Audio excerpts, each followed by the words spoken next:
Folklore on the PlayStation 3. This will be Keats' Prologue. There were two characters available at the beginning of the game. We're going to choose Keats. We already did the prologue for Ellen. We're going to choose Keats now. It looks... What's the name of that dude in Xenogears with the glasses and the mullet? I guess he's kind of like that dude. Music in this game is very good so far. It's by Kenji Kawai, who did the soundtrack to the first two Ghost in the Shell films, the first two Pat Labor films, Mamoru Oshii films, basically. And he did the soundtrack to Vampire Apprentice Miyu's OAV, the direct-to-video release, and the TV show. He's done dozens of anime. The guy's been working for decades. He's kind of great. And the music in this game is very good. But I haven't seen him in very many video games. I haven't heard him in very many video games. This is the first Kenji Kawai soundtrack I've heard in a video game. He's probably done a bunch of stuff that never got released over in this country. But, it sounds legit, so I'll keep my mouth shut as much as I can while the music's playing. My audio got cut off when I was doing the Ellen video, so I'll explain the combat in this video too. Okay, we already saw this. He's like, don't touch. Don't touch. She's dead, and she rolls off a cliff, so we're just going to skip this.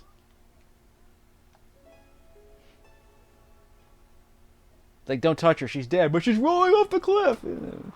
Whatever.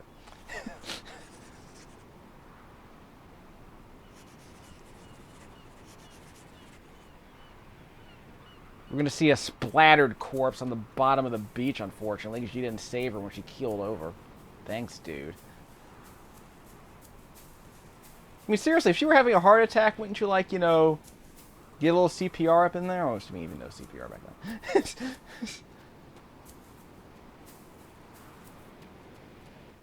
By the way, he answered the phone at the beginning of the game by saying, editorial department, Weekly World News, whatever it was. I'm like, when you answer the phone, why do you answer it by saying editorial department? Don't you have like a switchboard operator or something? Or just say the name of the magazine. You don't say your editorial department, right? Anyway, enough of that.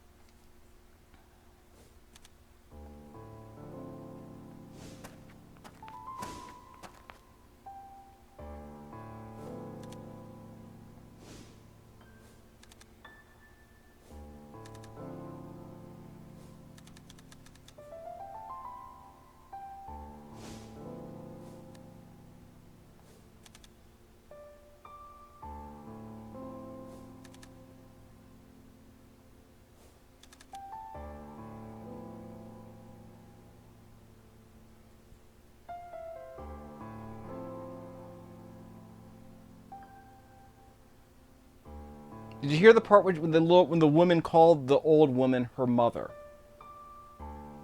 Because I wasn't paying attention.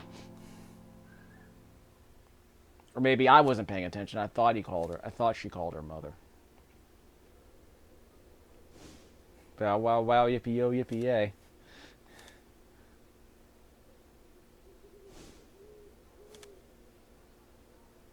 I guess his magazine isn't doing that well. Must be sleeping on the couch.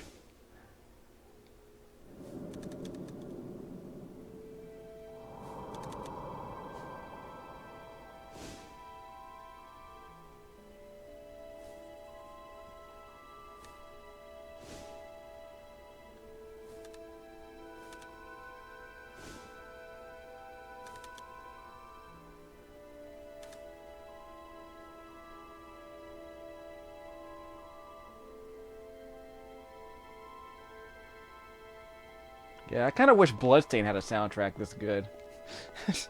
I remember complaining that Bloodstain was like, you know, a bunch of B-sides and a bunch of B-sides and deleted tunes from Symphony of the Night.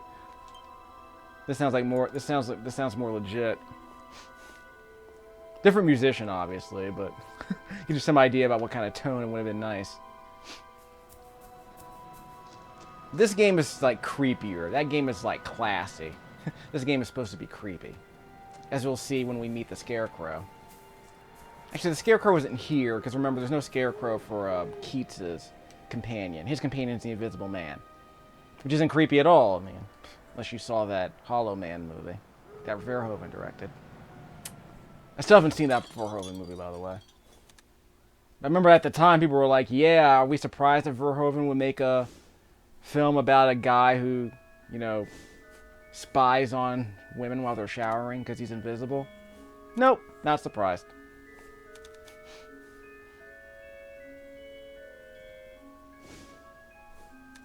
It's that answer to the psychology question. What superpower would you rather have, flight or invisibility? And I vote for flight, but maybe that tells you more about me than you might want to know. Of course, I have a YouTube channel with like what, about 150,000 viewers tops. So maybe invisibility is pretty much my fate on YouTube, huh?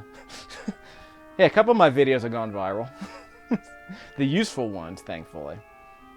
And that Wonder Woman video, which seems to get like 2 views every hour.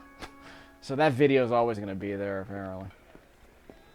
Even though it has nothing to do with the rest of this channel. Hey, it's Miss Frizzle. I mean, Frizzy. Might be a cold one, are you now? Okay, first of all, you told what's-her-name that you were a banshee. You told Ellen you were a banshee, and you're telling me you're a crier for the dead? Belga. The invisible is waiting for you. That's probably a terrible Irish accent, by the way, so I apologize for that. It's a bit too much Moira McTaggart, and not enough. It's not Irish enough. Too Scottish, not enough Irish. Yeah, all of my Scottish accents sound like Moira McTaggart from X-Men.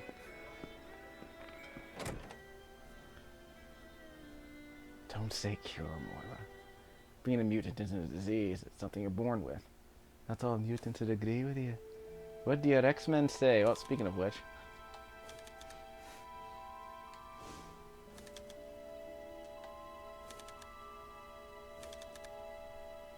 So he's technically wearing a midriff. It's a vest, but he's got an undershirt, so it's cool. It's okay. It's like he decided to wear a loose tie and a vest over his undershirt. Okay. Gotta have that long trench coat, though.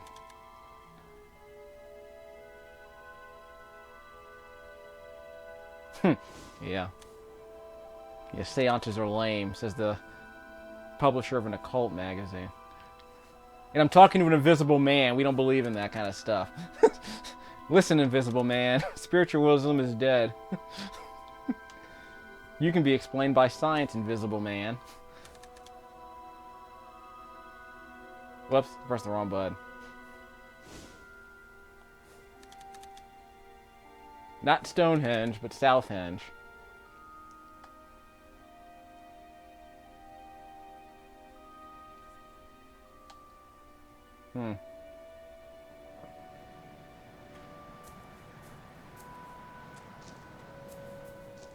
You see, that's the car I was telling you about.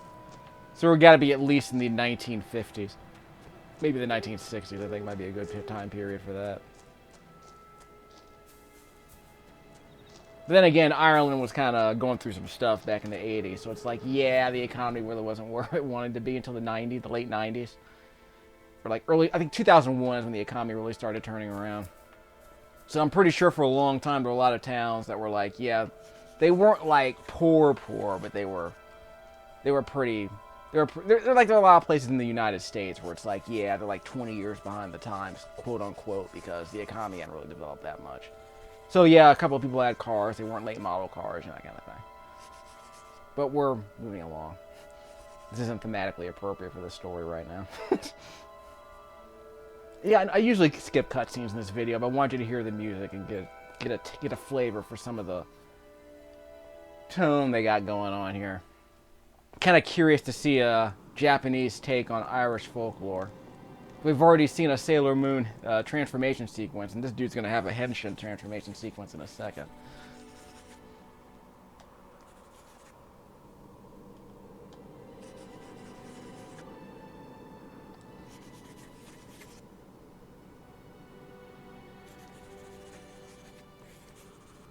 The question, you know, that's been bugging me for decades is, why does the Invisible Man wear clothes?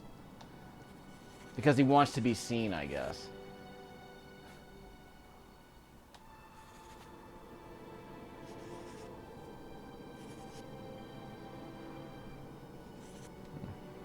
So the editor of an occult magazine is interested in winning the Pulitzer.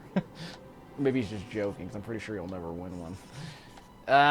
If you're gonna win a Pulitzer, I'm pretty sure talking to an invisible man will get you that Pulitzer. If you actually brought a camera. Of course, no one will believe him because, yeah, the editor of an occult magazine has a picture of an invisible man. This is interesting. What's happening to that girl? By absorbing the power of the Cloak of Steel, she has become a traveler of the Netherworld. You also hold the same power. The land of the dead. Not interested. I prefer, well, something more substantial. In fact, I'm amazed I can even see.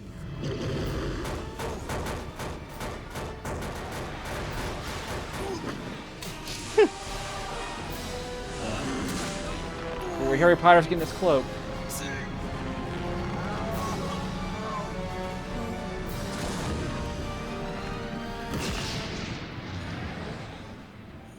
Ha!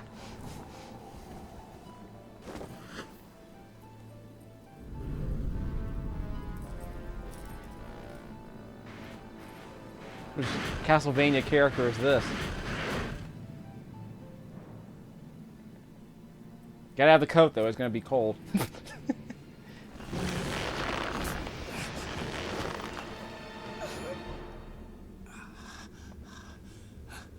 Amazing.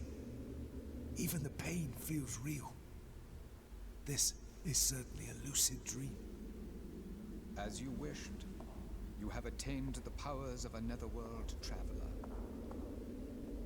Now go and take her from this place, lest she bring disaster to the Netherworld. But what powers can she possibly have to cause disaster there? She only went to search for her mother. The portal to the Netherworld lies beyond here. Go and see for yourself.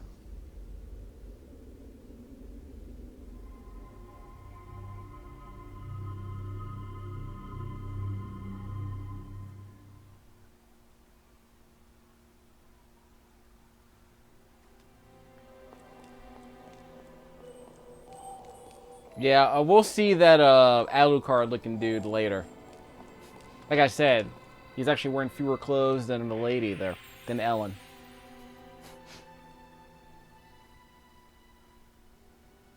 Of course, he had to wear the coat, otherwise he'd be topless. Sorry, ladies.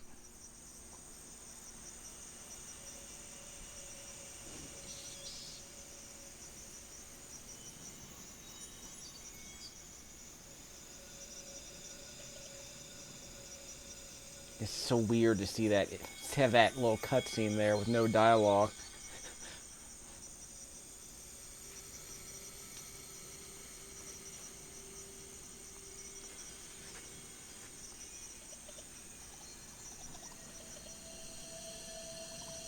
Just one of many films. It's like that parallel universe when Thanos snapped everybody, or at least half the universe. I guess this is where the other half went. So we already had Ellen talking to Beetlejuice the Scarecrow in the prologue video that I did earlier, so let's see what the Invisible Man Chevy Chase here got. He wants his molecules back. But that was the high concept flop, wasn't it?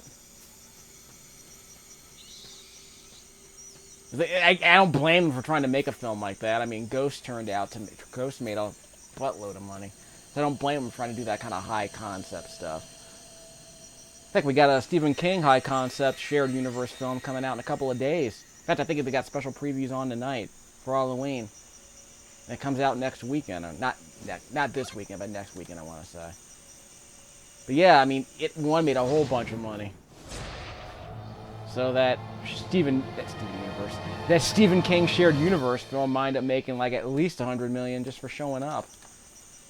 You got Akiva Goldsman doing the script, you know, Batman Forever, Lost in Space, and to be fair, Beautiful Mind, for better or worse. But yeah, Batman Forever. No, it was yeah, Batman and Robin specifically. Batman and Robin. Everyone's favorite Batman movie. He's a regular Paul Dini.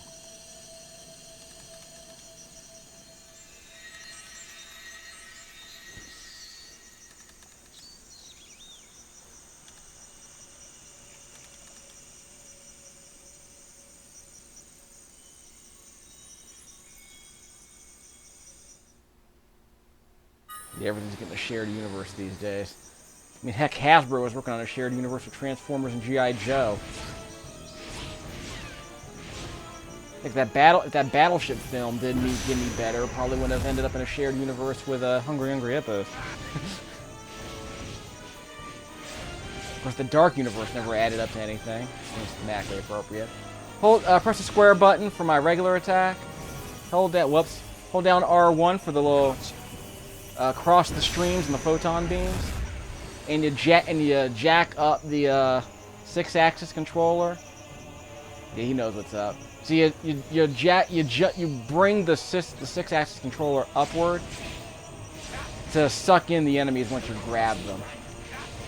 Okay, let's go over here. Okay, never mind. Going this way. Press the right stick to yeah, we're gonna have to press the right stick to recenter the camera behind us. But again, we just mash on the square button for this regular attack. Hold down the X button for a shield. Which doesn't really do that much, frankly. But here we go. There's another batch of enemies coming out. But again, if we manage to suck in more than one red soul at once, then we get a combo bonus. So we can group all these enemies together, then we can suck up multiple red souls, like the one you're seeing right there. Used to. Okay? One more. See? So if you can get these guys in a group, so you get their dead bodies in a group, then you can hold down the R1 button to suck them both up. Whoops. Start with me, son. Going over here. Can I get this one too? There we go. Take them all. Okay, I lost one of them. I got 2 of them. I couldn't get the 3rd. I waited too long. Sit. So this part of the game is like Lost Kingdoms on the GameCube, Phantom Dust a little bit on the Xbox. You're pressing a button to summon a skill that's mapped to that particular button. And this is technically an action RPG, so despite all the Resident Evil-like, you know, exploration areas with a fixed camera, the combat's like this in these little arenas in real time.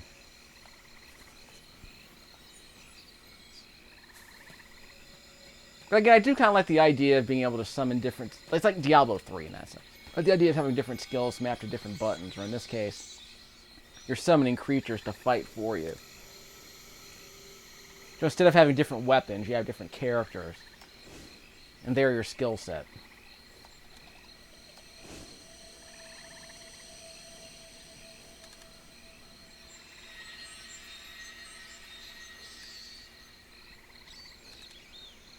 Oh, so my Far Cry New Dawn disc is messed up.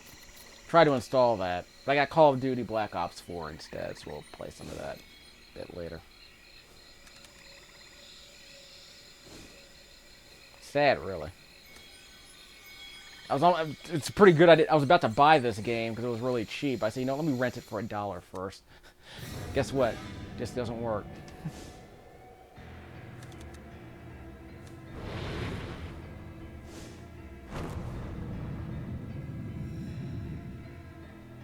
Eek.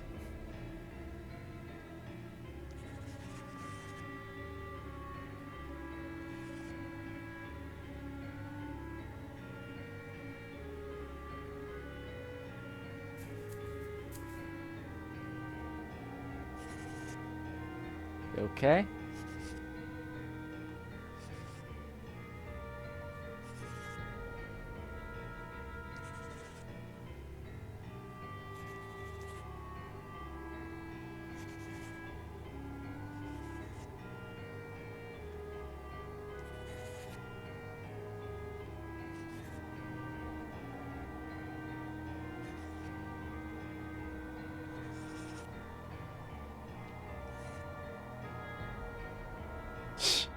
Right.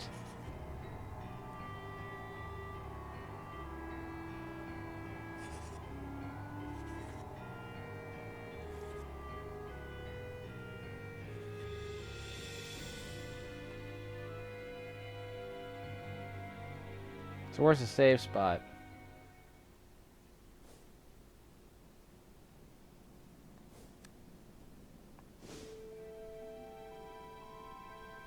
Again with the dreams.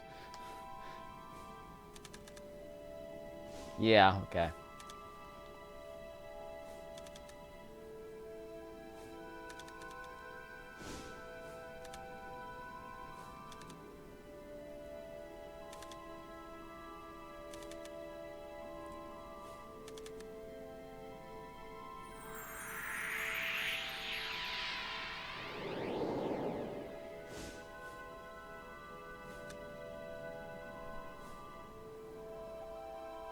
Come back! I'm not finished with you!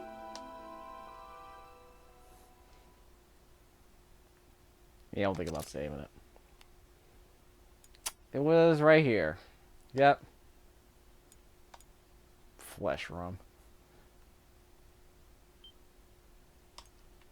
So we'll come back to this once we get to the character selection screen. Yep. So we'll come back to Chapter 1. Folklore on the PS3.